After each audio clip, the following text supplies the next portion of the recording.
예, 요한일서 2장 12절부터 14절까지 보시겠습니다. 자녀들아, 내가 너희에게 쓰는 것은 너희 죄가 그의 이름으로 말미암아 사하받았으며, 아비들아, 내가 너희에게 쓰는 것은 너희가 태초부터 계신 이를 알았으며, 청년들아, 내가 너희에게 쓰는 것은 너희가 악한 자를 이기었음이라. 아이들아, 내가 너희에게 쓴 것은 너희가 아버지를 알았으며, 아비들아, 내가 너희에게 쓴 것은 너희가 태초부터 계신 이를 알았으며, 청년들아, 내가 너희에게 쓴 것은 너희가 강하고 하나님의 말씀이 너희 안에 거하시며 너희가 흉악한 자를 이기었음이라. 아멘. 예, 모노힘 성경 강의 요한일서 14번째 아피엠이 사하다라는 제목으로 말씀을 나누겠습니다. 예, 지금까지 요한은 그 편지의 수신자가 그 참빛, 진리를 받았는지, 그리고 그 빛 가운데로 가고 있는지, 그리하여 하나님의 생명이 존재하는지를 분별하는 일에 관해서 언급해 왔죠. 하나님을 안다고 하면서도 그의 계명에 순종치 않는 자들에 대해서 거짓말장이다라고 힐난했고요. 그리고 하나님을 사랑한다 하면서도 형제를 사랑하지 않는 자들은 어두운 가운데 행하는 자다라고 이런 식으로 말했습니다. 그러니까 이러한 그 요한의 편지를 읽는 이 수신자들, 독자들은 어떤 반응을 했을까요? 이걸 읽었을 때 요한의 서신을 보면서 자기를 돌아봤겠죠? 그 중에는 찔림을 받고 고통을 느끼기도 했을 거예요. 근데 이러한 반응은 사실 당연한 거예요.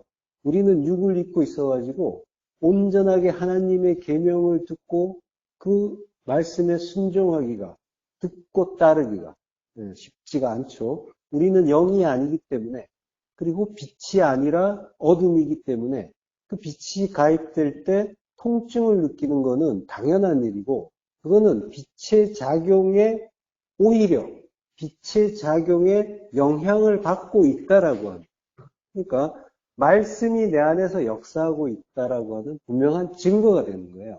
그러니까 이 통증은 좋은 거예요. 예, 이 통증을 못 느끼는 게 오히려 문둥병이라고 하는 거죠. 그 문둥병을 고쳐줬을 때에 그 회복된 환자에게서 나오는 반응은 통증이란 말이죠. 아픔이란 말이에요. 그러니까 하나님은 우리를 아프게 하시는 거예요. 아프게 했을 때 오히려 그가 살아난 거예요. 예, 그러니까 통증을 느끼는 건 좋은 거예요. 좋은 일이에요. 예, 그래서 우리는 하나님의 그 계명에 순종치 않았고 서로 사랑하지 않았다고 인정하고 진정으로 거듭나지 못했다고 의심하면서 괴로워하기도 했는데, 이거는 우리 안에 오신 빛, 그 진리의 말씀이 우리 안에서 역사한다는 반증이 되는 거란 말이죠. 그 완전한 소병은 빛이 있거나 없거나 괴로워하지 않는 거예요. 문둥병자는 아프지가 않은 거예요. 오직 소경이었다가 눈을 뜬 자만이, 문둥병에서 나은 자만이 그 빛에 의해서 통증을 느끼고 괴로워할 수가 있는 거죠. 그렇지만 우리가 분명하게 알아야 할 것은, 요한은 이 글을 쓰는 목적 자체가 우리가 괴로워하는, 성도를 괴롭게 하려는 것이 아니라는 거예요. 요한이 편지를 쓰는 목적은 죄책감을 주고 우리의 의심을 증가시키는 데 있는 것이 아니라 도리어 우리를 확신시키고 그 확신을 강화시키고, 그래서 하나님의 은혜를 더욱더 분명하게 깨닫게 하려는 데 있단 말이죠. 그래서 오늘 본문 2장 12절부터 오늘 우리가 읽은 부분부터는 논조가 완전히 바뀌고 있죠. 앞에 내용과 다르게. 요한이 앞에서 언급한 그 시험의 말들은 일종의 가정을 한 거란 말이에요.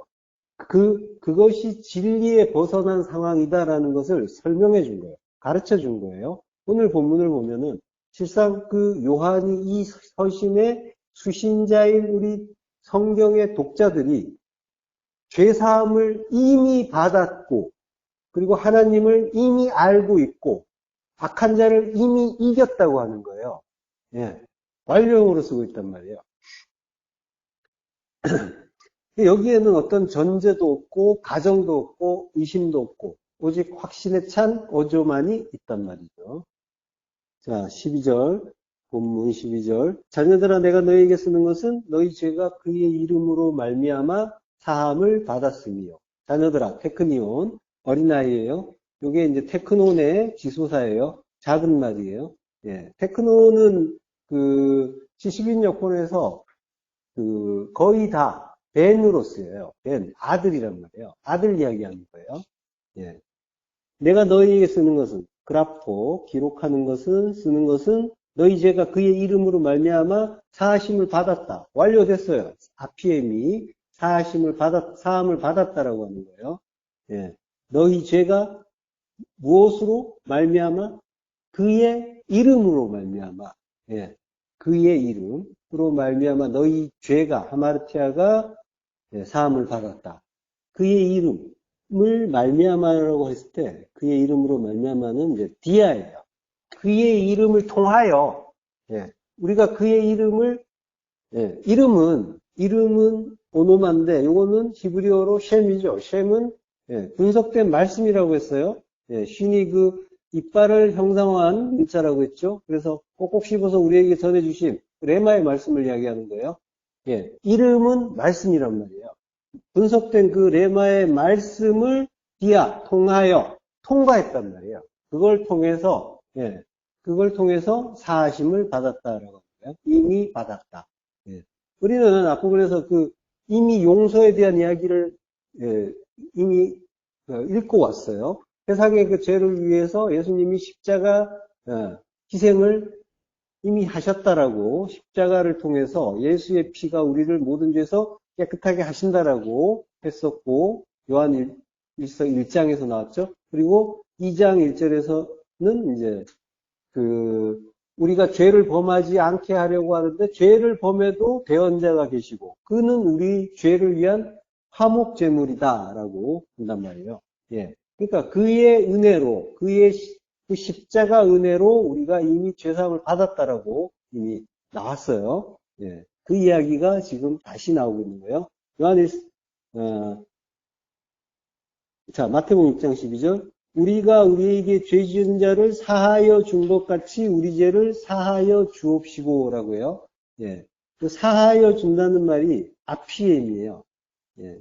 그러니까 아피에미는 죄를 용서해 준다라는 그런 의미가 있는 거죠. 우리에게 죄 지은 자라고 할 때는 오페일레테스예요. 빚진 자라고 해요. 빚진 자를 죄 지은 자라고 하는 거예요. 그러니까 빚진 자가 죄인이라는 이야기죠. 그리고 우리 죄를 사하여 주옵시고라고 할 때 죄는 오페일레마라고 해요. 빚이에요. 빚. 예. 빚을 갚지 않은 거를 죄라고 하는 거죠. 예. 우리 죄를 사하여 주세요. 그러니까 예, 빚을 탕감해 달라는 이야기와 같은 거예요. 그죠? 죄가 빚이란 말이에요. 자, 이 아피에미는 뭐뭐로부터, 아포라는 그 전치사가 있어요. 그러니까 분리를 나타내는 거예요. 그리고 보내다. 예. 히엠이라는 글자가 있어요. 히엠이. 그래서 합쳐서 아피엠인데, 그래서 보내다, 가게 하다라는 뜻이에요. 그러니까 보내서 가게 한다는 거예요. 네, 떠나게 하는 거예요. 무엇으로부터, 무언가로부터 떠나서 갈 수 있게 해주는 거. 요게 용서의 의미가 있는 거예요. 예. 자, 그 오펠레테스가 이제 빚진 자인데 그를 죄 지은 자라고 한단 말이에요. 그리고 빚을 죄라고 하는 거예요. 자, 여기에 대해서는 뒤에서 좀 다시 보기로 하고요. 일단은 우리 죄를 사해 주세요. 이게 아피엠인데 이 아피엠이가 예, 사해 주세요라는 말은 명령법 과거로 쓰였어요. 명령법 과거는 우리가 공부했었죠? 이례적이고 일시적인 동작을 명령할 때 사용한다고 했잖아요. 영단번의 의미가 있는 거예요. 그러니까 우리 죄를 사해 주세요. 우리의 죄는 주일마다 이런 죄 졌습니다 하고 매일매일 매주 회개하는 그러한 죄를 이야기하는 게 아니에요. 죄를 사해 달라는 것은 완전한 돌이킴을 이야기하는 거예요. 영단번의 죄를 그 회개를 이야기한단 말이죠. 예, 요한복음 20장 22절 이 말씀을 하시고 그들을 향하사 숨을 내쉬며 이르시되 성령을 받으라. 성령을 받으라는 말이 명령법 과거예요. 예. 자, 명령법 과거는 명령법 현재는 그냥 일반적인 명령이죠. 예. 근데 과거는 이례적이고 일시적인 동작. 그래서 영단번의 의미가 있다고 했어요. 그래서 예, 당장 그 일을 해야 되고, 그리고 시간에 관계없이, 지체 없이 그 일을 분명하게 해야 한다. 그런 그 긴박감을 가진 그런 명령이, 예, 명령법 과거형인 거예요. 자, 그러니까 성령도 한 번 받는 거죠. 예, 성령을 뭐, 예, 보충하듯이 성령 충만해라, 충만해라, 그런데 그것이 아니라 성령으로 완전케 되라는 의미라고 했어요. 그걸, 예, 0단번으로 받는 거란 말이에요. 그 일을. 예. 자, 그를 향하여 숨을 내쉰다라고 할 때, 내쉰다는 말은 MP45라고 해요. 숨을 내쉬다, 불어넣다라는 말이에요. 요거는 이제 여기 요한복음에 한 번만 나오는 단어예요. 성경에서 한 번만 나오는데, 그들을 향하사 숨을 내쉰다라는 말. 예, 요거는 창세기에 하나님이 사람을 지으시고, 창세기 2장 7절이죠. 땅의 흙으로 사람을 지으시고, 생기를 그 코에 불어 넣어 주신 그 일을 가르쳐 주는 얘기예요. 그래서 사람이 생명이 된다고 하죠. 생기. 예, 요게 이제 니시마라고 하는데요. 호흡, 숨이에요. 이게 니시마는 아람어예요. 예, 히브리어는 네샤마예요. 예, 네샤마가 이제 숨, 호흡인데, 예, 하나님이 그 사람을 지으시고 생기를 불어 넣어 주시는 그 장면을 보면은 요거는 1차적으로 하나님이 사람을 지으시는, 그래서 생명을 불어 넣어 주시고 움직일 수 있게 해주시는 그러한 일처럼 보이죠. 그렇지만은 영적으로 보면은 하나님이 그 사람에게 그 네샤마 하이가 살아있는 이라는 뜻이죠. 그러니까 네샤마 하이는 산호흡이란 말이에요. 예, 그 생명의 숨을 불어 넣어 주시면 생기가 생명의 숨이란 말이에요. 생명의 숨을 불어 넣어 주신다는 것은 진리에 대한 깨달음을 얻을 수 있게 해주시는 그 일을 이야기하는 거예요. 예. 단순히 사람 만드는 그러한 이게 1차적인 의미인 거죠. 예. 그렇지만 우리는 그 하나님의 창세기 1장이 단순히 천지를 창조하는 일이 아니라 나를 창조하는 새롭게 새로운 피조물로 창조하시는 일이라는 것을 우리가 이해했잖아요. 그러니까 진리에 대한 깨달음에 대한 이야기를 지금 하고 있단 말이죠. 욥기 32장 8절. 그러나 사람의 속에는 영이 있고 전능자의 숨결이 사람에게 깨달음을 주시나니. 예, 이 숨이 하나님의 그 네샤마가 오면은 사람은 깨달음을 얻는 거란 말이에요. 예, 지각하고 이해하고 분별하게 되는 거예요. 전능자의 네샤마가 진리를 깨닫게 하는 거란 말이에요. 뭐가 진리인지, 뭐가 보이는 대로 보는 거고, 뭐가 그 속에 담긴 하나님의 뜻인지를 깨닫게 하는 거예요. 뭐가 율법인지, 뭐가 진리인지를 알게 하는 거예요. 두 마음과 한 마음을 분별하게 하는 거란 말이에요. 예, 성도는 창세기의 장면처럼 하나님의 숨을 받음으로써 네페시 하이가 되는 거예요. 산자가 되는 거란 말이에요.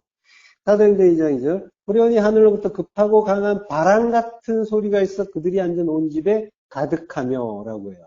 예. 후련히, 아프노, 갑자기, 즉시, 에크호 우라노스.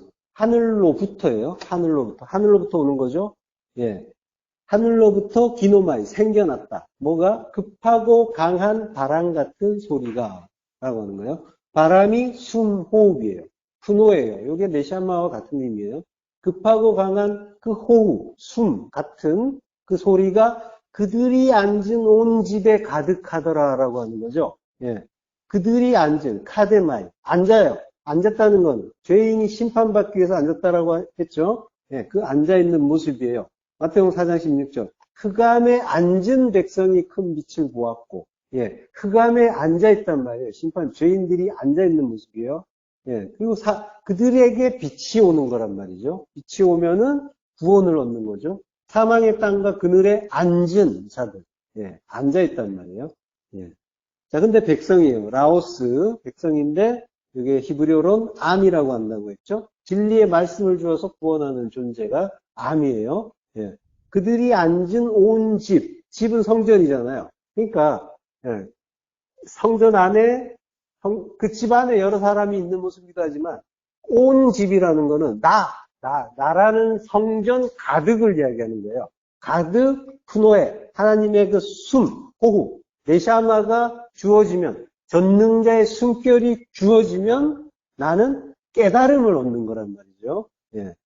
심판받는 그 일이라고 했죠. 그 앉아 있는 거. 죄인들이 예. 카데마이 앉아 있는 거는 깨달음을 심판이라고 했어요. 근데 심판, 미시파트는 가르침이라고 했잖아요. 예, 그러니까 빛이 비치면 흑암은 가르침을 받는 거예요. 배우는 거예요. 뭘 배워요? 내가 빛이 아니라는 걸 배우는 거예요. 나는 빛이 아니라 흑암이구나. 나는 어두운 자로구나를 아는 거예요. 전능자의 숨결, 그 네샤마가 깨닫게 하는 거는 바로 내가 흑암이다, 내가 죄인이다라는 걸 깨닫게 하는 거예요. 그걸로 구원이 이루어지는 거란 말이죠. 사망의 땅과 그늘에 앉은 자라고 하죠. 사망은 다나토스예요. 그러니까 멸망의 죽음이 아니에요. 사망의 땅과 그늘이라고 하는데 이게 이제 사망이 둘 다를 수식하는 거예요. 사망의 땅과 사망의 그늘이에요. 사망의 땅과 사망의 그늘에 앉아있는 그 죄인, 나에게 빛이 비치는 거예요. 그 포스가 비친다는 말은 아나텔로예요. 요거는 오른다는 말이에요. 아나텔로. 그래서 올라오는 거를 아나톨레라고 해요. 이걸 해라고 해요. 해가 뜨는 것. 해. 자, 그러니까 그 해가 영어에서도 해가 뜬다고 할 때 라이즈라고 하죠. 선라이즈. 오른다라고 하는 거죠. 빛이 오른다라고 하는 거예요. 그 빛이 비친다라고 이제 번역한 건데 의미 자체는 그렇게 나와 있어요. 아나텔로라고. 자, 그러니까 사망의 땅, 그 죽음의 땅과 죽음의 그늘에 앉은 자들에게 빛이 비추는 거예요. 과거형이요. 이미 비추었다고 하는 거예요. 그 그늘이라는 거는 스키야인데 여기 스키야는 어둠과 같은 의미이기도 해요. 누가복음 1장 7절, 1장 78절 후반부 이로써 돋는 해가 위로부터 우리에게 임하고 어둠과 죽음의 그늘에 앉은 자에게 비치고 우리 발을 평강의 길로 인도하시리로다 하니라. 돋는 해가 아나톨레예요.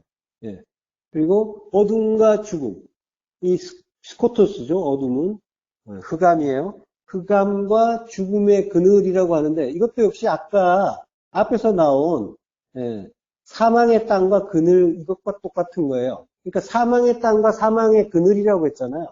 그런 의미예요. 이것도 사망의 어둠과 사망의 그늘, 죽음의 그늘과 죽음의 어둠과 죽음의 그늘에 앉은 자에게 비친다라고 하는 거예요. 번역을 그렇게 했어야 돼요.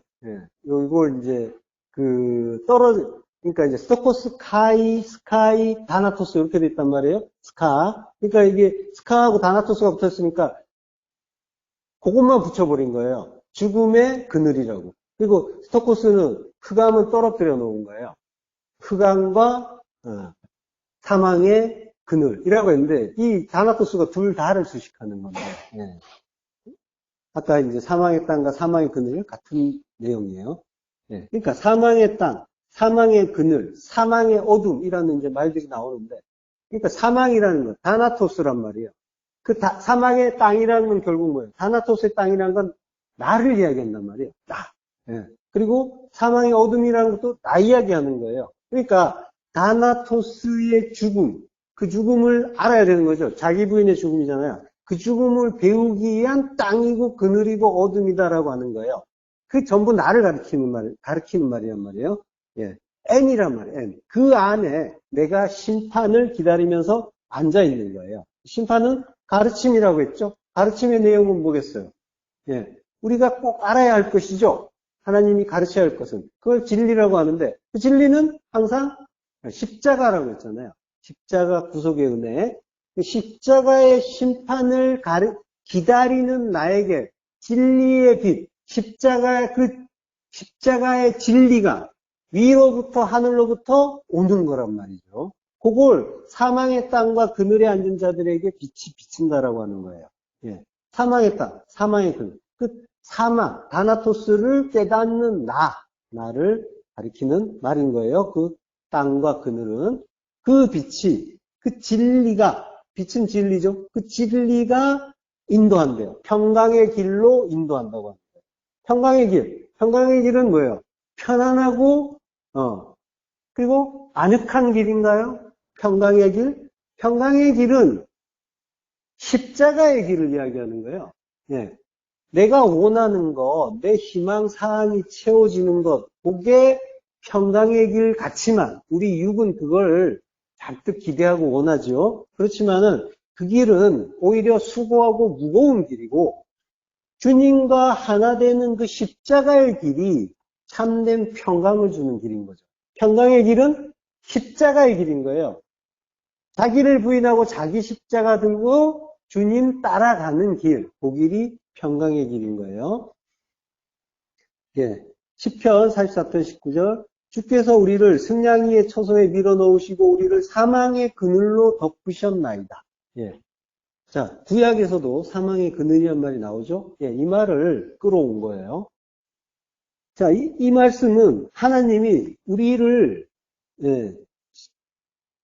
이렇게 밀어 넣으셨다고 하는 거죠. 그러니까 전혀 평강의 길이 아니라 죽음의 길, 환란의 길로 밀어 넣으시는 걸로 보이죠. 일단은 그렇게 보이죠. 예. 육을 입고 있는 우리의 두 마음은 이렇게 보이는 것들, 주어지는 것들, 그 주어지는 것들은 모두 말씀이라고 했어요. 하나님이 주시는 그 모든 말씀, 그것들에 대해서 1차적으로 두 마음에 판단을 한단 말이에요. 거기에 그 상태에서 빛이 주어지지 않으면 그러면 그 상태에 머물러 버리게 되겠죠. 예. 그거를 땅에 갇혔다라고 하는 거예요. 나에게 갇혔다. 그걸 지옥이라고 한단 말이에요. 예. 그러면 성도는 하나님이 각자를 통해서 쓰시는 성경을 살고 있는 중이에요. 예. 그 성경을 살고 있는데 지금 나는 눈에 보이는 걸 보이는 대로 보고 그걸 판단하고 비판하는 그 상태에 머물러 있어요? 아니면 그 속의 내용을 깨닫고 찬성이 나오고 있어요? 성경을 어떻게 보시냔 말이에요. 하나님은 나를 통해서 나의 성경을 쓰고 계셔요. 예. 그 성경을 보이는 대로 보면은 환란의 길, 고난의 길로만 보인단 말이에요. 하나님이 나에게 인도하시는 성경 말씀은.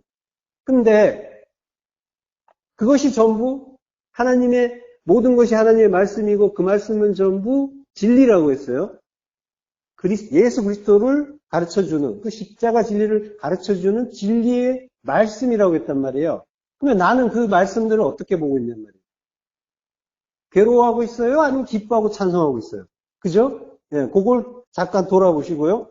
자, 평강의 길은 바로 그 자리에서 주어지는 거란 말이에요. 그 자리에서 내가 그걸 진리로 깨달으면 평강의 길이 되는 거고, 나를 죽여서 살리시는 하나님의 은혜의 말씀으로 깨달으면 평강의 길이 되는 거고, 이것이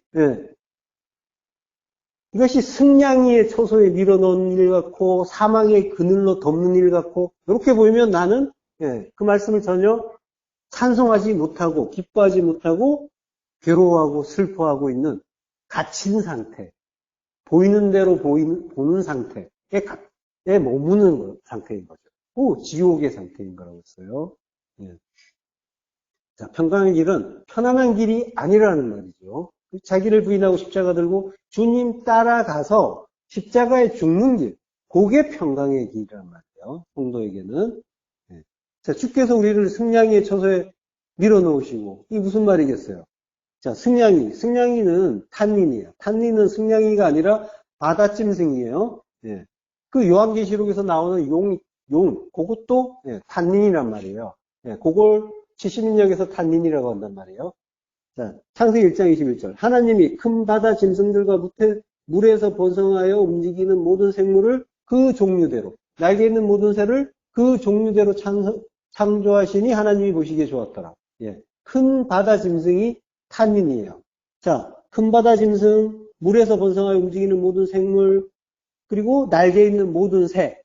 이렇게 이제 새 부류가 나오죠. 예. 오늘 본문에서 뭐라고 했어요? 자녀들아, 아비들아, 청년들아. 그런 호칭이 나왔죠. 세 호칭이 나왔죠. 세 호칭이. 예. 이 세 호칭. 지금 창세기에 나오는 이 세 호칭들. 그리고 그 뒤에서도 또 창세기 21장 24절에도 보면은 땅은 생물을 그 종류대로 내되 가축과 기는 것과 땅의 짐승. 이렇게 또 셋으로 나눠요. 셋으로 나눠서 또 불러주신단 말이에요.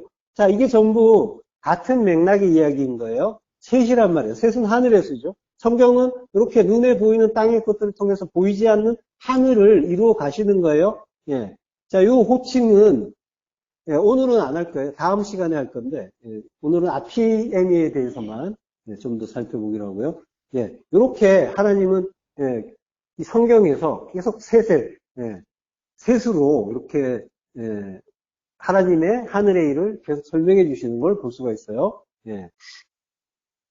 육신의 종료, 안목의 종료, 이생의 자랑 이런 식으로 셋으로. 자, 승냥이의 처소란 말이 나오는데 승냥이는 탄닌, 바다 짐승이라고 했어요. 처소는 마콤이라고 해요. 마콤은 설자리, 장소란 뜻이에요. 설자리, 서는 자리예요. 쿰이라는 글자에 맴이 붙은 거예요. 그래서 서는 곳, 서는 것 두 가지 이제 맴이 붙으면 그렇게 되죠. 그래서 서는 것, 서는 곳이에요. 이거 어디겠어요? 서는 것이니까 십자가 한다고 했어요. 예.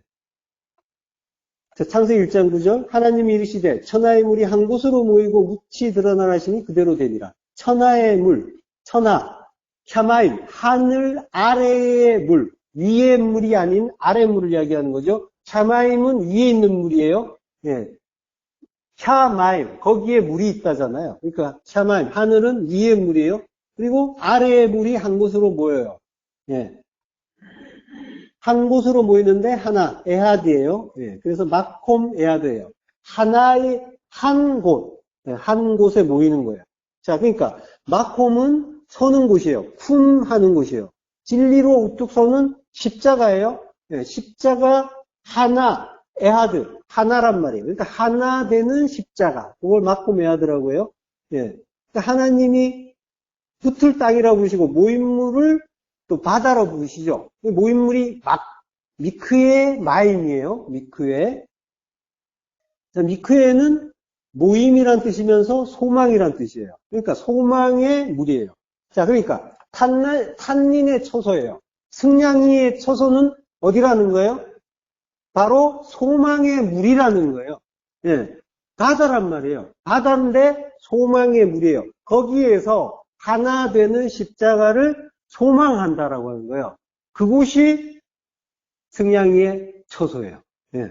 하나님이 바로 우리를 거기에다가 밀어 넣으시는 거예요. 다카, 밀어 넣는단 말이 다카인데 이게 늘리어 뭉겨지다, 부서지다, 죄를 깊이 뉘우치다 라는 뜻이에요. 그러니까 거기에다가 십자가에다가 밀어 넣으시면 우리는 어떻게 돼요?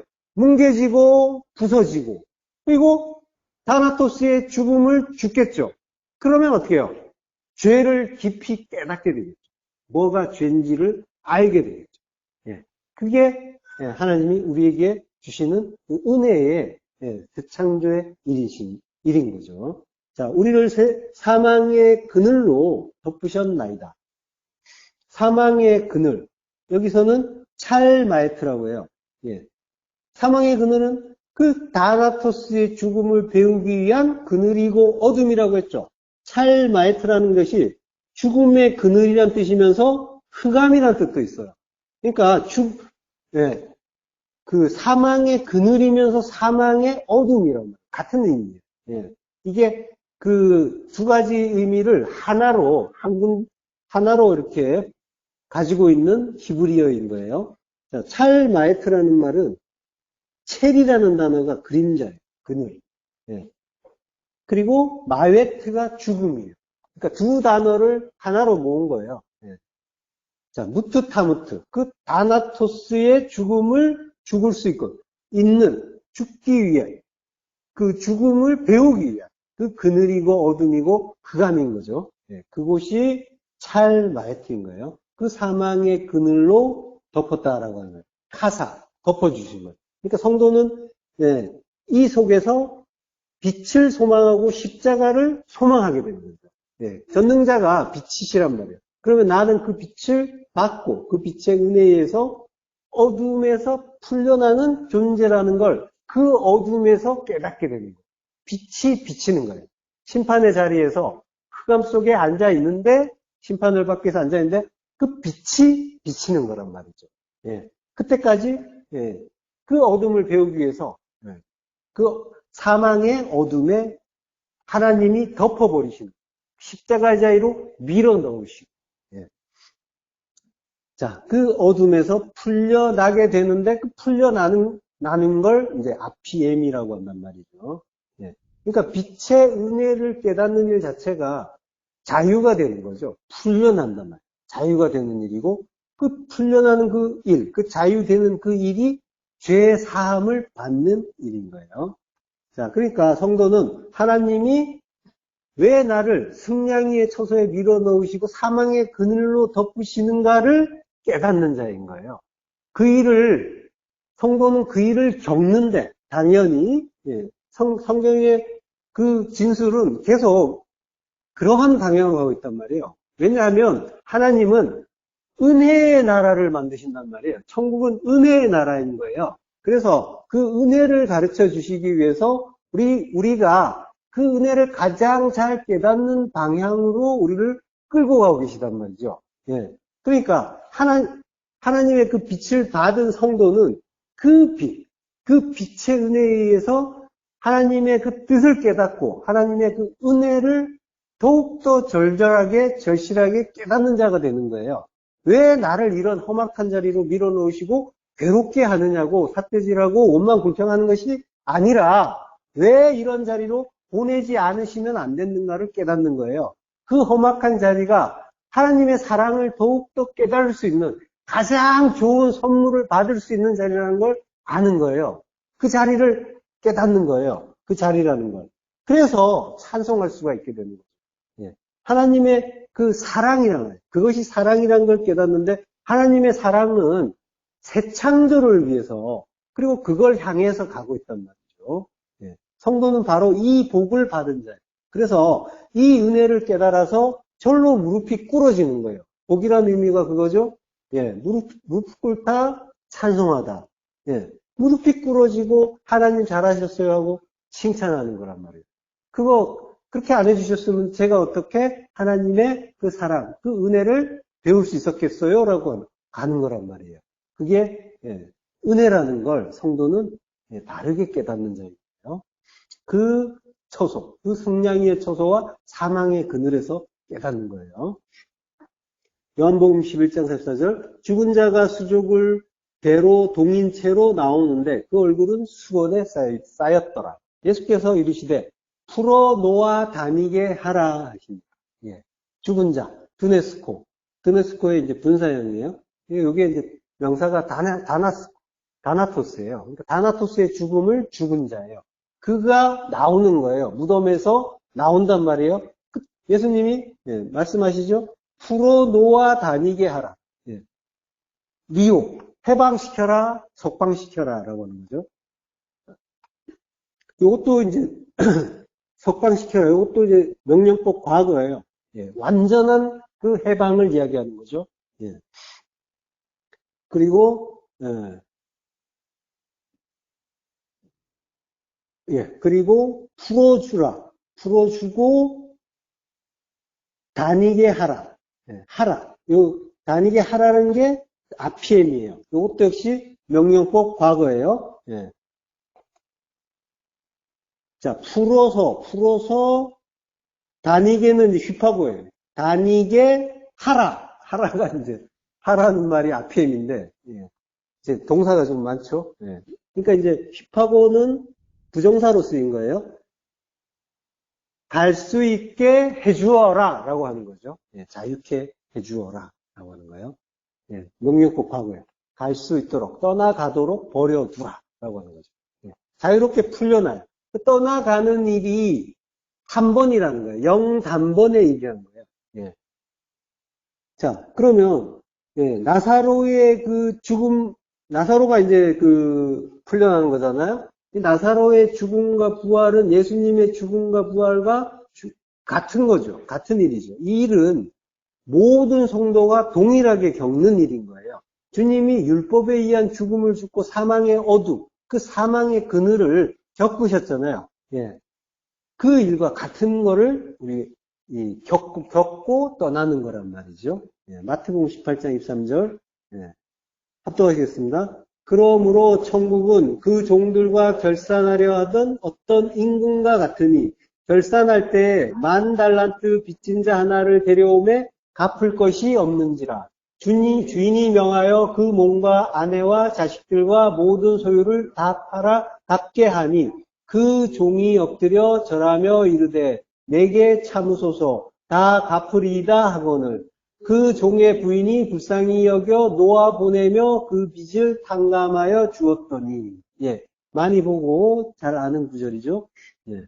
자, 그러니까 자유롭게 풀려나고 떠나가는 일은 예, 바로 예, 뭘 이야기하는 건지가 예, 예, 이 구절을 보면 이해가 됩니다. 자, 이 구절을 볼 때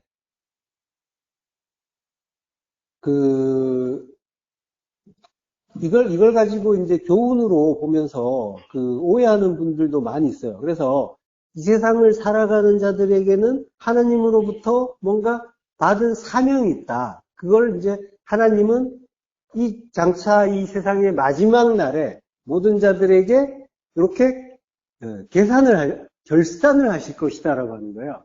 결산한다는 말. 그런 말이 있으니까 하나님이 우리와 결산을 하실 거라고 하고 그래서 그때를 준비하지 않으면 그러면은 하나님으로부터 벌을 받게 된다라는 그런 이제 교훈과 위협으로 듣는 그런 경우들도 많이 있단 말이죠. 예. 자, 근데 자, 천국은 그 종들과 결산하려 하던 어떤 임금과 같아라고 하는데 결산이라는 말이 뭐냐면요. 로고스예요. 로고스를 시나이로 회계한다라고 하는 거예요. 회계는 이제 계산한다는 거예요. 같이. 예. 시나이로가 이제 같이 계산한다는 건데, 이 시나이로도 신이라는 전치사가 있죠. 함께라는 뜻이에요. 그리고 아이로가 든다는 말이에요. 예. 들어올리다. 예. 그러니까 함께 들어올리는 걸 회계한다라고 한 거예요. 예. 아이로라는 말은 예, 마태복음 16장 24절에 보면은 누구든지 나를 따라오려거든 자기를 부인하고 자기 십자가를 지고 나를 따를 것이니라 라고 할 때 십자가를 지고 또 십자가를 들고 따르라고 하죠. 예, 그게 아이로예요. 예, 그러니까 함께 들어올려요. 그게 회개죠. 예, 함께 들어올려요. 뭐를? 로고스를, 말씀을. 그걸 결산한다고 하는 거예요. 자, 그러니까 결산한다는 거는 말씀을 함께 들어 올린다라고 하는 그런 의미죠. 직역을 하면. 자, 근데 말씀은 또 뭐예요? 말씀이 육신되어 오셨잖아요. 예, 주님이시란 말이에요. 주님이 종들과 결산하는 일을 지금 뭐예요? 왕이라고, 임금이라고 하죠. 바실루스. 임금이라고 하는데 뒤로 가면 뭐라고 하냐면 주인이라고 하죠. 주인은 예, 퀴리오스. 주님이란 말이에요. 예, 주님에 대한 이야기를 하는 거예요. 예. 자, 주님과 말씀 이야기를 하는 거예요. 자, 아까 빚진 자 이야기 나왔었죠? 예. 그 빚진 자가 빚을 진 거는 하나님이 우리에게 주시고 내놓으라고 하는 건 뭐예요? 말씀이죠. 그거밖에 없죠. 말씀 이야기하는 거란 말이에요, 전부. 예. 결산하는 거, 그리고 빚진 거, 전부. 말씀 이야기예요. 예. 자, 결산할 때, 10,000달란트 빚진 자 하나를 데려오죠? 오펠레테스. 예, 오펠레테스. 빚진 자란 말이에요. 빚진 자. 빚진 자를 데려요. 그를 죄인이라고 했죠. 그럼 죄인이라는 건 뭐예요? 죄인의 의미는. 하나님이 뭔가를 주셨는데 내가 빚을 졌어요. 근데 그걸 내놓지 못하면 죄인인 거죠. 뭘 내놔야 돼요? 하나님이 주신 그걸 깨달아서 그 로고스를 깨달아서 진리로 내놓으면 그러면 빚을 갚는 게 되는 거죠. 홀이라도 남김없이 다 갚는 게 되는 거죠. 예.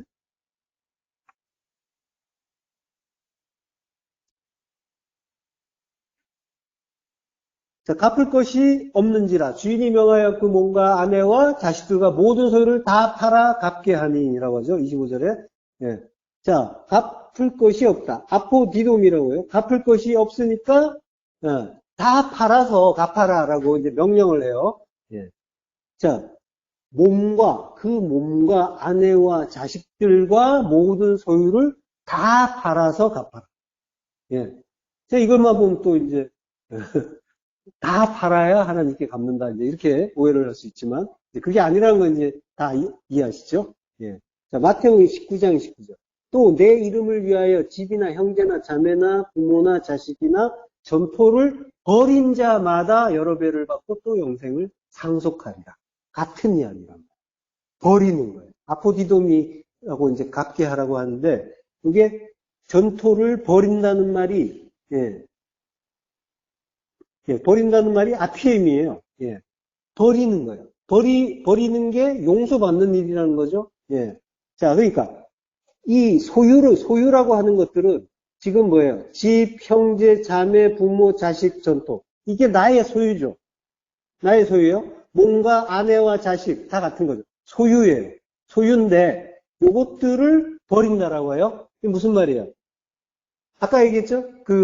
보이는 걸 보이는 대로 보면은, 그것들은 나의 소유가 된단 말이에요. 지금, 나의 것이라고 생각하는 것들이 있죠? 나의 것. 생각해보면은 뭔가가 있죠? 떠오르죠? 부동산도 떠오르고, 가족도 떠오르고, 현금도 떠오르고, 뭔가가 있어요. 권리도 떠오르고, 뭐가 있는데, 그게 보이는 대로 보면은, 보이는 것들이 가치를 얻죠. 그러면 그것들은 이 선악의 두 마음을 가진 죄인들의 생리적인 그 죄성으로 인해서 그것들은 끌어당기는 일이 일어난단 말이에요. 그게 죄인들에게 소유로 형성되는 것들이란 말이에요. 자, 그러니까 소유를 다 팔아서 갖게 하라는 거는 무슨 말이에요?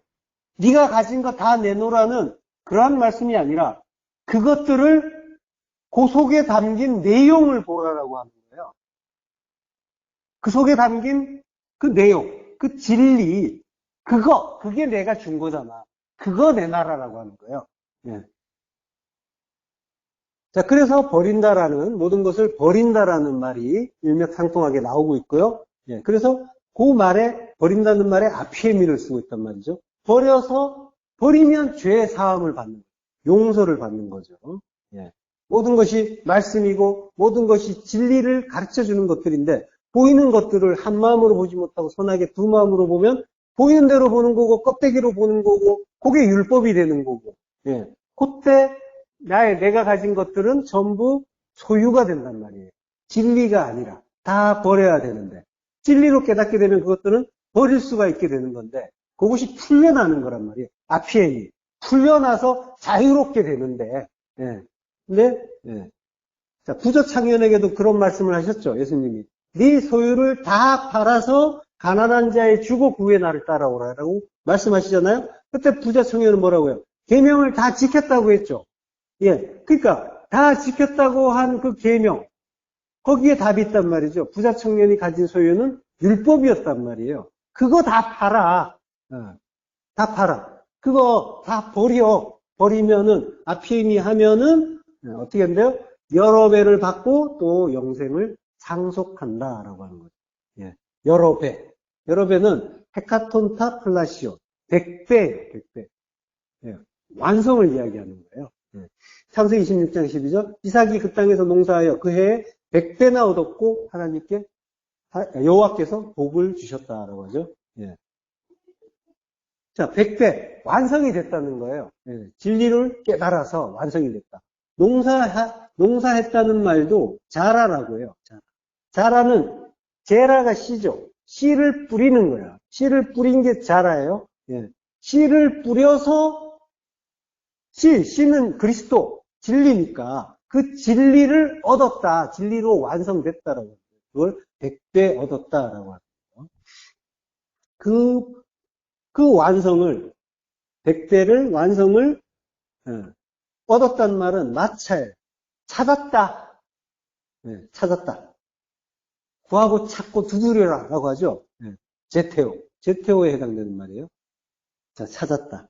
자, 창세기 6장 8절에서 그러나 여호와는 여호와께 은혜를 입었더라. 입었더라가 마차예요. 은혜를 찾았다라고 하는 거죠. 여호와의 눈에서 은혜를 찾았다. 마차헨이라고 했잖아요. 노아 마차헨. 아인 여호와. 여호와의 눈에서 은혜를 찾았다. 예, 은혜를 찾는 거예요. 은혜를 찾았다는 게 눈이란 말이에요. 눈은 진리란 말이에요. 그러니까 모든 말씀을 진리로 보게 됐다라고 하는 거죠. 예, 하나님은 영이시란 말이죠. 그러니까 눈을 볼 수 있는 게 아니죠. 모든 건 말씀이니까 그 말씀을 은혜의 진리로 깨달을 때 여호와의 눈에서 은혜를 찾았다라고 하는 거란 말이죠.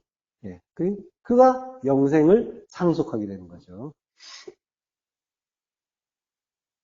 자, 마태복음 18장 21절.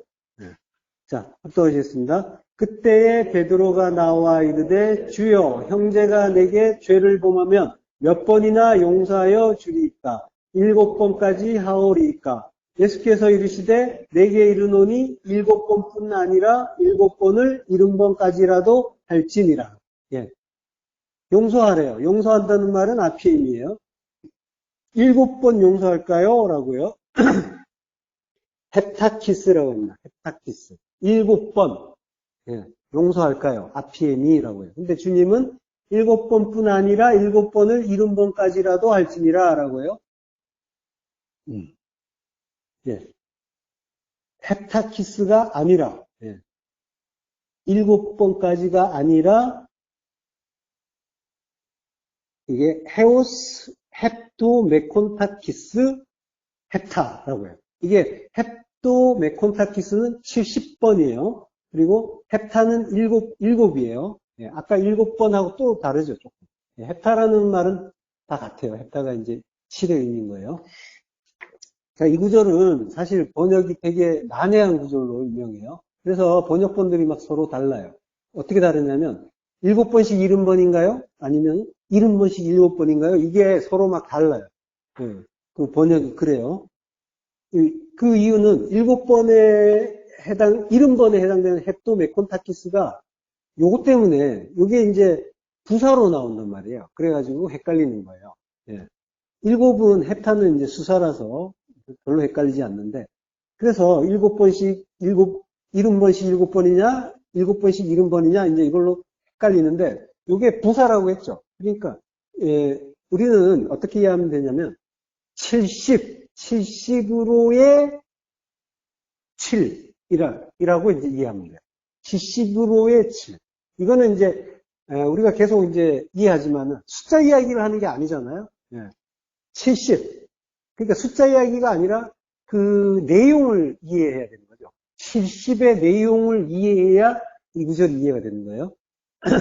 7이라는 것 자체는 쉐바라고 하죠.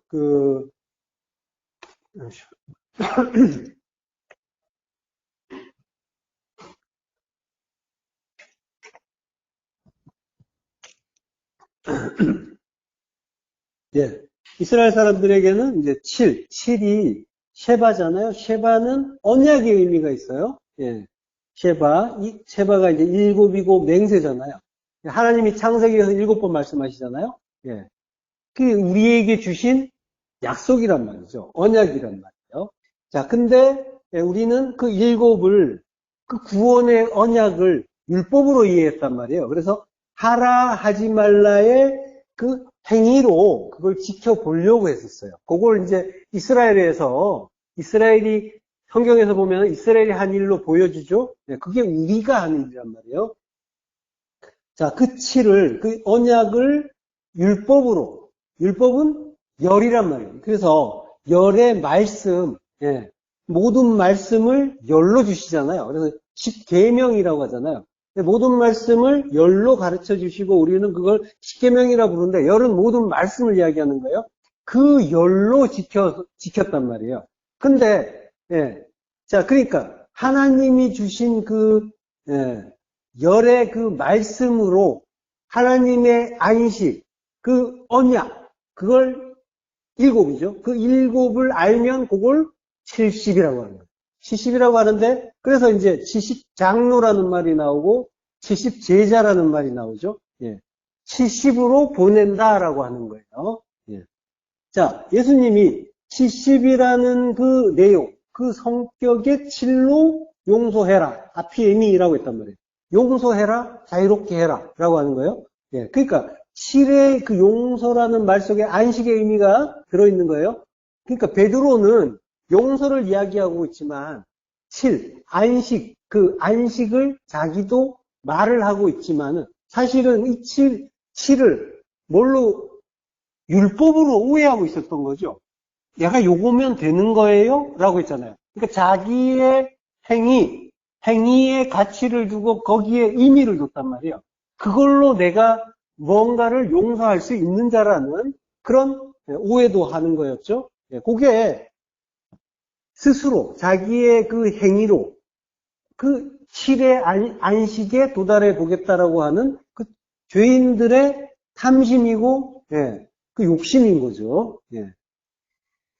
자, 그 율법의 행위를 통해서 그 나의 노력과 공로를 통해서 안식을 이루어 보겠다라고 하는 구원을 이루어 보는 거죠. 그게 죄인에게는 그러한 오해를 하는 거예요. 자, 그렇게 물은 건데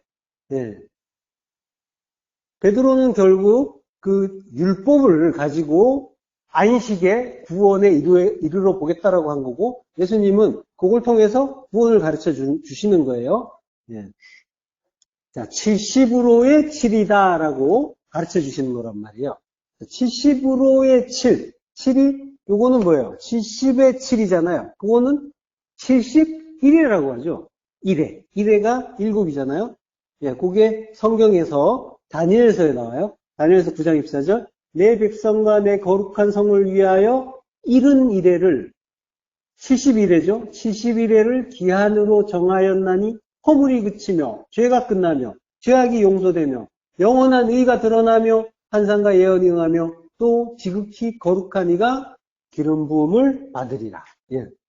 자, 내 백성과 내 거룩한 성. 내 백성과 내 거룩한 성. 이거는 이제 우리를 이야기하는 거죠. 그걸 위해서 71회를 기한으로 정했다라고 하세요. 허물이 그치고 패샤. 죄예요. 그리고 죄가 끝나며 하타, 죄예요. 죄악이 용서되며 아온, 죄예요. 죄를 전부 이야기하는 거예요. 그것이 용서가 된대요. 용서된다. 카파르. 카파르, 아피에미와 같은 의미죠.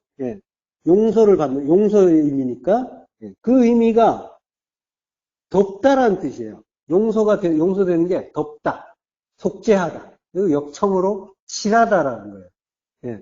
그러니까 죄의 다른 그 명칭들이 쭉 나오는데 그 모든 죄가 용서를 받는데 덮어준다라는 거예요. 덮어줌으로써 모든 것이 끝난다라고 하는 거예요. 그러니까 하나님의 은혜를 이야기하는 거죠. 71회의 영원한 의가 드러나며 환상과 예언이 응하며 또 지극히 거룩한 이가 기름 부음을 받는다라고 해요. 71회에 일어나는 거죠. 그 71회가 지나면 이상과 예언이 응하는 시기가 온다라고 하는 거죠. 하나님의 언약이 완성이 되는 거예요. 언약이 완성이 되면 어떻게 돼요? 언약이 완성이 돼요. 그러면 완전한 종말의 때가 되나요? 자, 종말은 뭐라고 했어요? 성경에서 이야기하는 종말은 나의 종말이라고 했어요. 요한계시록에서 나오는 그 종말의 이야기는 전부 나의 종말에 대한 이야기란 말이에요. 자, 성도는 바로 이 종말을 배우는 자예요. 역사 속에서 이 종말은 자기 부인의 죽음으로 나타난단 말이에요. 그 죽음이 나의 종말인 거예요. 다니엘서에서 이 종말의 때를 지극히 거룩한 자가 기름 부음을 받는 때라고 하죠. 거룩한 자가 기름 부음을 받는다. 기름 부음을 받는다는 거는 왕이 된다는 이야기예요. 예, 기름 부음을 받는 게 왕이 되는 거잖아요. 성령이 부어지는 일이기도 하고. 예. 자, 그러면 거룩한 자가 기름 부음을 받는 때가 언제예요? 성령이 임하시는 때. 그거는 세례 받으실 때죠. 예수님이 세례 요한으로부터 세례를 받으실 때. 예. 세례를 받으실 때, 그때, 예. 그때 하나님이, 이는 내 사랑하는 자요, 내가 기뻐하는 자다라고 하나님이 음성을 들려주시죠. 예. 다니엘서 9장 23절에 너는 크게 은총을 입은 자라라고 해요. 후반부에. 이게 이제 해무다라는 말이에요. 은총을 입은 자. 이게 기뻐하는 자라는 이야기예요. 예. 너는 크게 은총을 입은 자다. 내가 기뻐하는 자다. 예, 라고 하는 거예요. 예. 그러니까 다니엘이 지금 인자의 모형으로 지금 나오고 있는 거예요. 자, 71회라고 하는데 71회는 70의 7이니까 490이 되죠. 예. 그러니까 다니엘서의 예언은 예루살렘을 중건하라는 영이 날 때부터 490년 이후에 역사가 종결된다라는 그런 말이 되는 거예요. 근데 역사가 종결된다는 건 뭐라고 했어요? 나의 종말이라고 했어요. 오해하지 마시기 바라고요. 490년, 70일에는 70년 포로 생활을 7배로 징책의 기간을 주는 거죠. 예. 자, 그게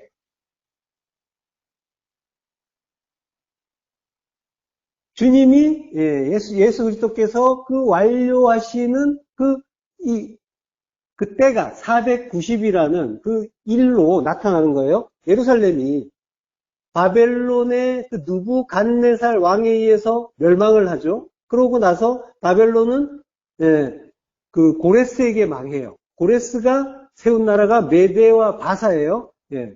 그 고레스가 그 주전 537년에 이스라엘을 예루살렘으로 돌려보내요. 그리고 성전을 재건하라고 해요. 이때 이제 스룹바벨과 예수아를 중심으로 그 이스라엘이 귀환을 한단 말이에요.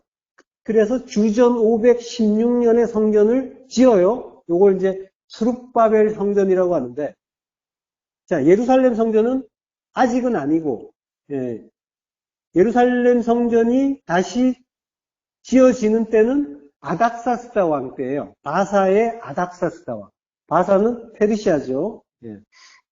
그러니까 고레스가 성전을 재건하라고 했고, 그리고 아닥사스다가 중건하라고 하는 거예요. 그래서 예루살렘 성전이 지어지는 거예요. 이게 주전 457년이에요. 예. 그러니까 다니엘서 9장의 71의 시작은 주전 457년 아닥사스 왕 7년 때, 요때 시작되는 거예요. 요때부터 시작해가지고 중건이 시작되는데 49년 뒤, 7일에죠. 요때 주전 408년에 예루살렘 성이 중건이 돼요. 예. 그리고 그 이후에 62일에가 지나요. 그래서 거룩한 성이 완성이 돼요. 예.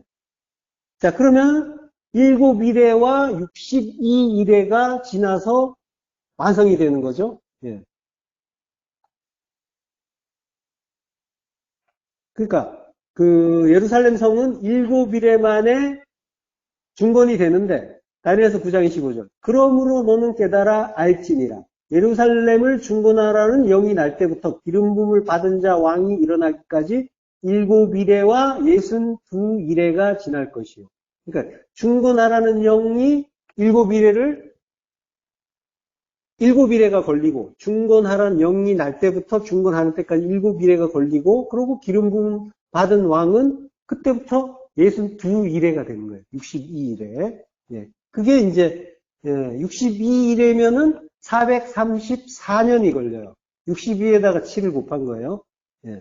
그러니까 주전 408년에서 434년이 지나면은 주후 26년이 됩니다. 자, 요때 예수님이 기름 부음을 받는 거예요. 주님은 30살에 그 세례를 받으시죠. 예, 그러니까 주님이 태어난 거는 주전 4년, 주전 4년에 태어나셔서 주후 26년에 세례를 받으시는 거란 말이에요. 자, 이러한 일이 역사 속에서 일어나요. 예. 그러니까 하나님이 지으신 이 역사가 하나님의 은혜에 의해서 이 혼돈과 공허와 흑암인 우리가 하나님의 그 거하시는 거룩한 처소, 거룩한 성이 되는 그 이야기가 지금 나오고 있는 거죠. 이른 이래에 담긴 이야기예요. 그러니까 모든 것은 다 하나님의 은혜로 완성이 되는데 그건 모두 기름 부음 받은 자, 메시아에 의해서 성취가 된다라고 하는 거예요. 그리고 자, 성도 또한 그리스도의 기름 부음 안에 들어가는 거예요. 성도가 밖에 있는 것이 아니라 밖에서 그 왕의 기름 부음을 바라만 보는 것이 아니라 자, 기름 부음이 받는다는 것은 뭐예요? 주님이 기름 부음을 어떤 식으로 받으세요? 세례로 받으시죠. 세례는 물에 빠져 죽고 부활하는 일이죠. 그게 성령 세례의 원형이고 그리고 그 모든 세례의 원형은 십자가란 말이에요. 십자가. 예. 그 십자가에 그리스도와 함께 나도 죽는 거예요. 그러면 모든 죄가 끝난다라고 하는 거예요. 예. 그 말씀이, 용서받는다는 말씀은 나를 향해서 있는 거예요. 자, 71회에서 지금까지 7일회와 62일회가 지났죠? 그럼 한 일회 남은 거죠. 예. 남은 한 일회. 이게 이제 주님이 한때, 두때, 반때를 일하고 가시죠. 그리고 남은 때가 한때, 두때, 반때인 거죠. 그게 우리들의 역사인 거예요. 예.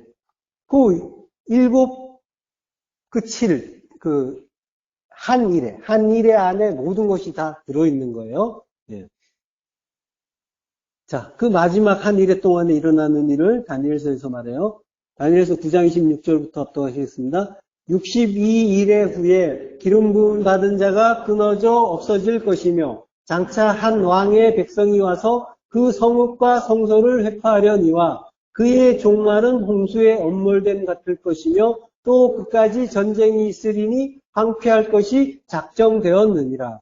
그가 장차 많은 사람으로 더불어 한 일회 동안의 언약을 굳게 정하겠고 그가 그 일회의 절반의 제사와 예물을 금지할 것이며 또 잠포하여 미운 물건이 날개를 의지하여 설 것이며 또 이미 정한 종말까지 진노가 황폐케 하는 자에게 쏟아지리라 하였느니라. 예, 마지막 한 일회. 예. 바로 전에 기름 부음 받은 자가 죽고 그리고 한 왕이 오는데 그 왕이 성읍을 회파하고 전쟁을 한다라고 하는 거예요. 예, 심판의 왕인 거예요. 예. 자, 그러니까 그리스도를 이야기하는 거죠. 그리스도께서 오시고 그가 한 일회 동안에 언약을 세우는데 그 일회의 절반, 한때, 두때, 반때죠. 예수님의 공생이에요. 그 기간에 제사와 예물, 성전제사, 그러니까 성전제사와 율법신앙을 금하는 거예요. 뭘 얘기하는 거예요? 성전제사와 율법신앙을 금한다라고 하는 거는 우리에게, 자, 성전은 우리란 말이에요. 우리에게 금하게 하신다는 거예요. 성전제사와 율법신앙을 금하게 하는 거예요. 율법을 금하게 해주신다는 거예요. 새 언약을 주신다는 거예요. 예. 우리에게, 그 율법으로 알던 그 모든 것들을 폐하시고, 그 은혜의 그 진리를 깨닫게 해주시겠다라고 하는 거죠. 그러니까 그 언약을 예수 그리스도께서 해주신다는 거예요. 그리고 그 전쟁을 하시는 거죠. 우리와 전쟁을 하시는 거예요. 그래서 우리를 이겨주신다라고 합니다. 가나안의 그 정복 전쟁을 해주시는 거예요. 자, 이렇게 한 일회 동안에 이 세상에 나의 그 모든 율법주의, 인본주의가 하나님의 그 진리에 의해서 공격을 당하게 되고 그리고 모든 것이 그 그리스도에 의해서 회파가 되면 그러면 회파가 된다면 우리는 뭐예요? 우리의 길은 어떤 길이어야 되겠어요? 우리는 주님을 따라가는 평강의 길을 가야 되는 거죠. 승냥이의 처소에 던져지고 사망의 그늘로 덮이는 거죠. 그 일을 겪는 거예요. 그걸 우리는 7년 대환란이라고. 그걸 우리가. 7년 대환란은 우리 안에서 일어난 일인 거예요. 예. 자, 그렇지만 그 7년 대환란을 겪지만은 그게 또 천년 왕국을 사는 일이기도 하단 말이죠. 완성에, 예, 완전 하늘에, 열이 셋이죠. 예, 하늘의 완성을 이루는 그 왕국, 하나님 나라를 이룬다라고 하는 거예요. 예. 자, 그러니까 우리가 사는 우리의 그 인생은 전부 그 이른 일에, 역사도 마찬가지고 우리 인생도 그걸 전부 가르쳐주는 교육의 장인 거예요. 예. 그걸 통해서 나의 종말을 배우는 거란 말이에요. 예. 자, 그 나머지 반일회를 이제 우리는 뭐 하는 거예요? 양육을 받는 거란 말이에요. 우리의 인생이 그거란 말이에요. 주님이 남기고 가신 그 반일회. 예. 요한계시록 12장 5절 합독하겠습니다. 여자가 아들을 낳으니 이는 장차 철장으로 만국을 다스릴 남자라. 없나요? 죄송합니다. 합독 안 하시겠습니다. 요한계시록 12장 5절 여자가 아들을 낳으니 이는 장차 철장으로 만국을 다스릴 남자라. 그 아이를 하나님 앞과 그 보좌 앞으로 올려가더라. 그 여자가 광야로 도망하며 거기서 1260일 동안 저를 양육하기 위하여 하나님이 예비한 곳이 있더라. 예, 여자, 우리란 말이에요. 1260일, 한때, 두때, 반때, 3년 반. 예, 반이래요. 우리의 인생을 이야기하는 거예요. 예, 성도의 인생은 이 역사 속에서 하나님의 그 묵시, 하나님이 참으로 이루시고 싶어 하시는 그 뜻을 깨닫고 배우고 그리스도의 장성한 분량으로 자라나는 거죠. 예, 그것이 양육이란 말이에요.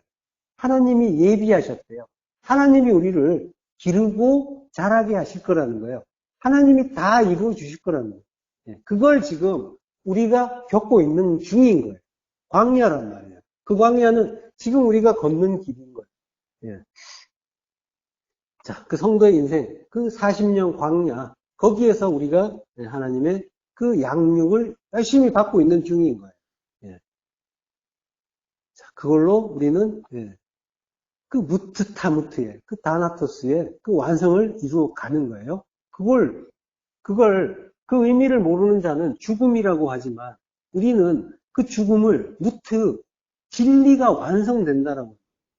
진리의 완성으로 우리는, 우리의 그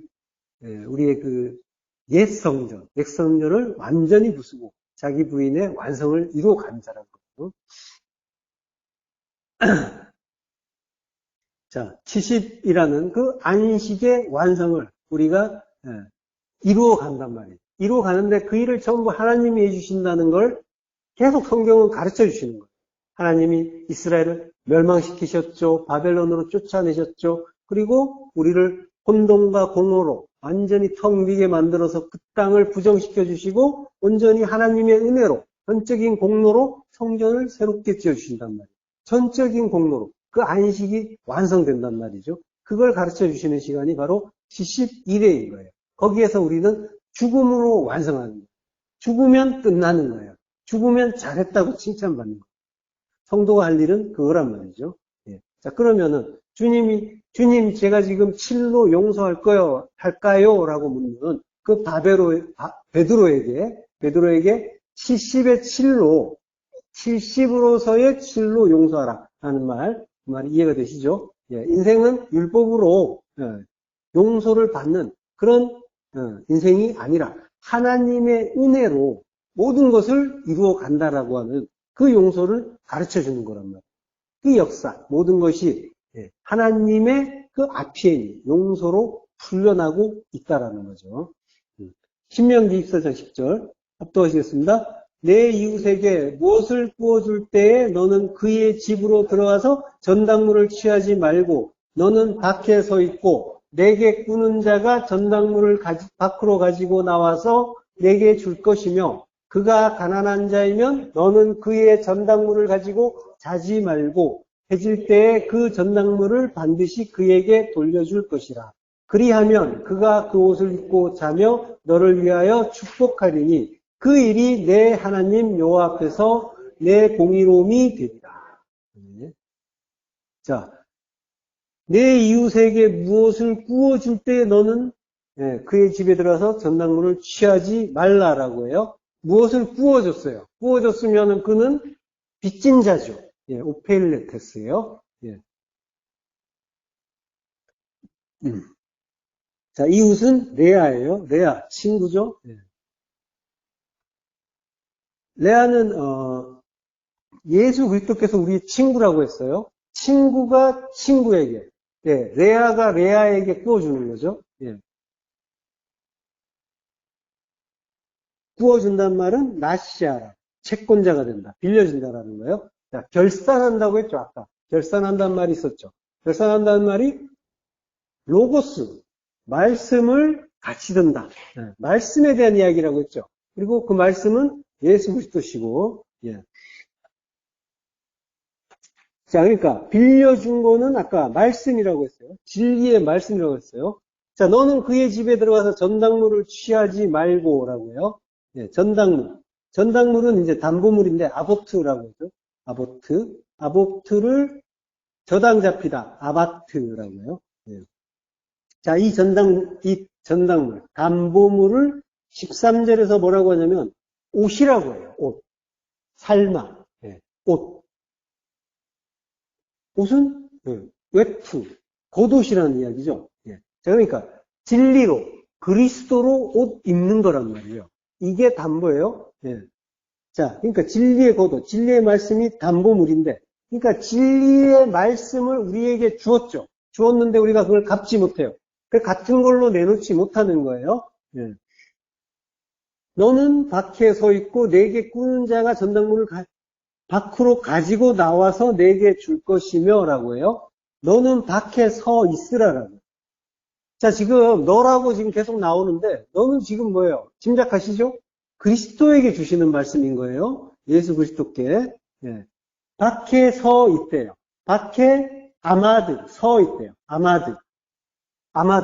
진리로 서 있는 걸 이야기해요. 암무드가 기둥이에요. 십자가예요. 그러니까 십자가로 서 있으라고 하는 거예요. 시스테미아라고 하는 거예요.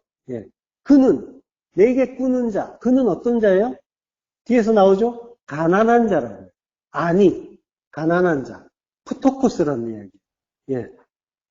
자, 그러니까 땅이고 흑암이고 푸토코스인 그가 진리를 가지고 거기서 옛 성전에서 나와서 너에게 준다라고 하는 거예요. 근데 준다는 말은 없어요. 나온다라고 하는 거예요.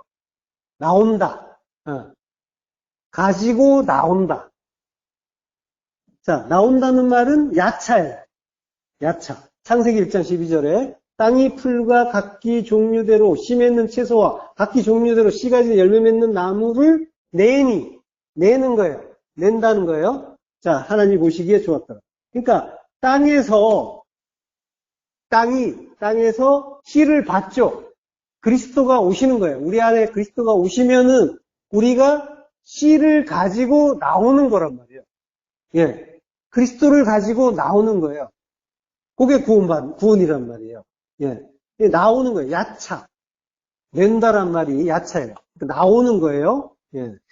씨를 가지고 나온다. 그러니까 지금 야차라고 했단 말이에요. 그러니까 이제 지금 이 창세기와 연결해서 보시면 되는 거예요. 예. 진리를 가지고 나오는 거란 말이죠. 창세기 15장 14절. 그들이 섬기는 나라를 내가 징벌할지며 그 후에 내 자손이 큰 재물을 이끌고 나오리라. 창세기와 같은 구절이에요.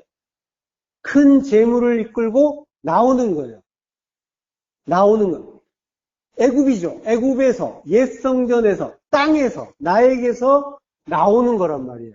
예.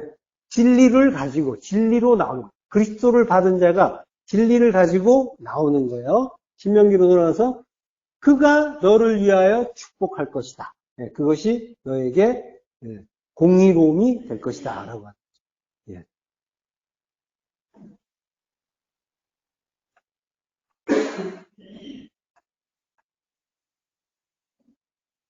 자, 축복한다. 축복한다는 말은 예, 바라크죠. 바라크. 무릎을 꿇다 찬양하다라는 뜻이에요. 예, 축복한다는 뜻도 있는데 무릎을 꿇다 찬양한다. 그러니까 너를 위해서 축복한다는 말은 예, 그렇게 나오는 자가 너를 위해서 무릎을 꿇고 무릎을 꿇고 그리고 찬송한다라고.